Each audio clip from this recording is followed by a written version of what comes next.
Ouais, cette question-là, ça faisait un bout de temps que j'attendais qu'on me la pose. Alors, je crois savoir qui c'est. Je vais essayer de décortiquer ça en détail, pièce par pièce, comme le ferait un mécano qui démonterait un moteur pour tout changer et remettre les bonnes pièces à neuf en place. Premier coup de clé, premier démarrage, one time. Ok. C'est vrai que des fois, on ne cherche pas l'aventure, mais malheureusement, l'aventure vient de trouver. Et quand ça vient de trouver, eh ben, tu es bien obligé de faire avec. Donc, improviser en fonction de la situation.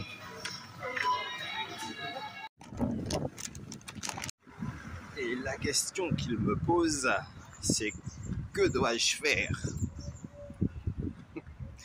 Dans le cas présent, c'est laisser l'histoire se dérouler, laisser l'histoire suivre son cours. T'as pas d'autre choix. Tu pourras être sûr de rien. Donc,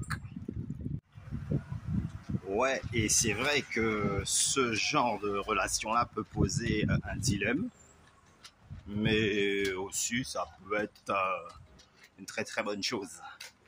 Ça dépend du déroulement des événements.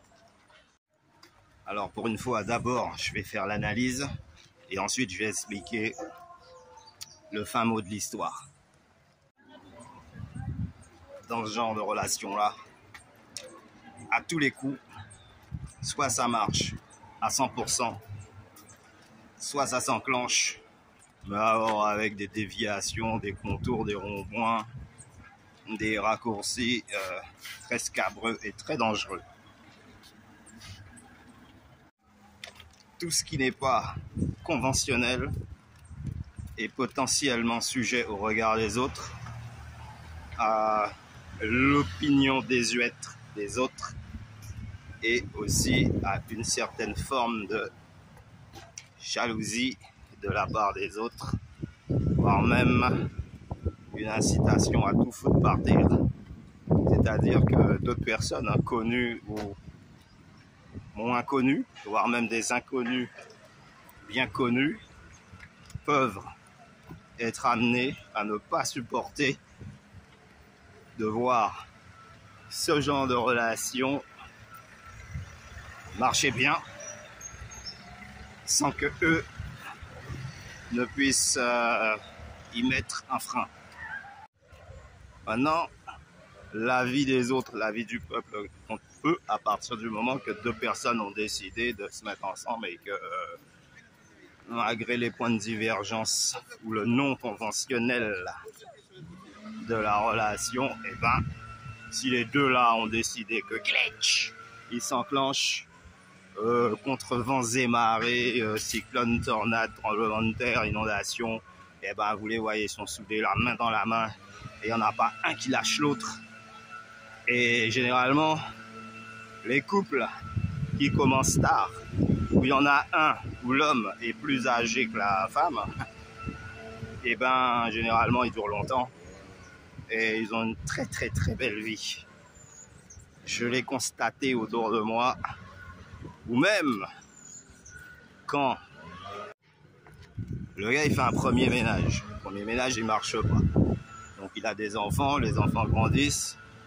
Au bout d'un moment, le couple se sépare parce que quand les enfants ont quitté la maison, et puis c'est pas que ça marche plus, mais bon, le tour est joué, donc les deux là, ils ont envie d'autre chose. Chacun prend un bord.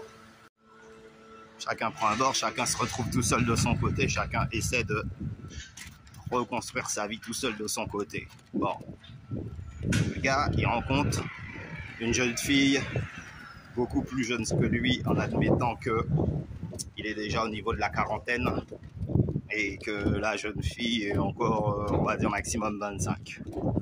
Donc ça fait un sacré de 20 ans de différence, on va dire, en gros. Et ben, qu'est-ce qui se passe? Ouais, tu vas me dire, bon, ben, la jeune fille, elle est jeune, elle pourrait faire sa vie avec un mec de son âge, et puis, ouais, ben, sauf que, voilà, c'est sur le mec plus âgé qu'elle a flashé, alors qu'est-ce que tu veux faire? Tu veux essayer de la raisonner. Après, quel genre de gars?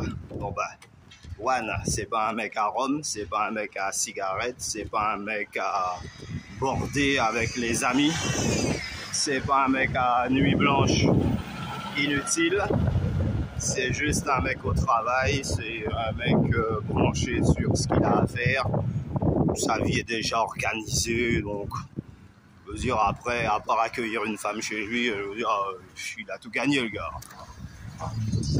Moi, je vais pas désavouer ce genre de relation. Chacun comprendra pourquoi. Mais en tout cas, je dirais plutôt félicitations. Et puis, bonne continuité. Quoi qu'il en soit, au fil des événements, tu sauras quoi faire. Vous saurez quoi faire. Et comme je dis, hein, généralement, ce genre de relation, ça dure longtemps dans la mesure où le mec, il a déjà toute l'expérience qu'il faut, il a déjà conquéri son système, où il attend quasiment plus rien de la vie, à part que, voilà, un beau petit papillon vienne virevolter et se poser sur son champ de maïs. Point. Ou quelques abeilles venant butiner, ou quelques abeilles venant butiner par-ci par-là sur les jolies fleurs de son jardin. Ah, c'est bien dit.